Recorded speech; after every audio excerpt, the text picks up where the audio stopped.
আসসালামু আলাইকুম, কেমন আছেন সবাই? আশা করি ভালো আছেন। আজকে নতুন একটা ভিডিও নিয়ে এসেছি, কাটা পকন বানানো। এই বৃষ্টি বাদলের দিন দেখা যায় কাটা পকন অনেকেই পছন্দ করে, ফাস্টফুডের মতো অনেক মজা। আর যে যেভাবে খায়, কেউ মিষ্টি দিয়ে খায়, কেউ মাংস দিয়ে, যে যেমন খাইতে পারে।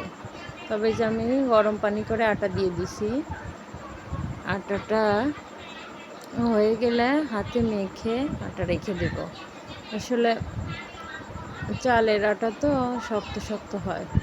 এই যে দেখেন, গুড় দিয়ে নারকেল আমি যেভাবে কুড়িয়ে নিয়েছি, নারকেল আর গুড়।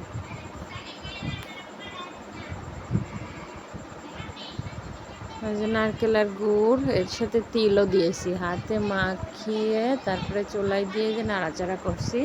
হালকা নাড়াচাড়া করে, কাঁচা কাঁচা খেলে পছন্দ, কেউ এমনিও খায়।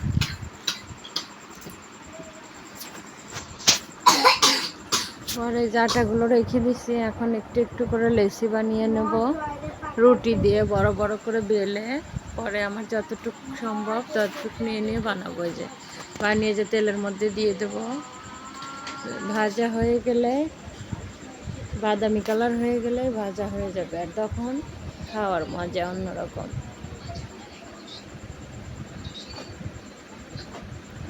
এই যে দেখেন, এভাবে বানাচ্ছি। পরে এভাবে আমি ছুরি দিয়ে কেটে নিয়ে পরে হাতে নকশি করব। অনেকে আছে মেশিনেও নকশি করে, যে যেভাবে পারে। তবে আমার মনে হয় হাতে করলেই ভালো, ট্র্যাডিশনাল, সেই আদিম যুগের দাদি নানিদের মতো। তবে খুব ভালো লেগেছে। যে দেখেন, কেউ ছোট ছোট করেও বানায়, বানিয়ে আবার পায়েসের মধ্যে দেয়।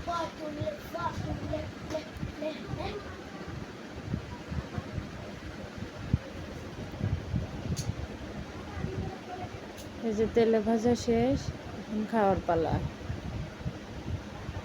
অনেকগুলো বানাইছি, যে যত খাইতে পারে।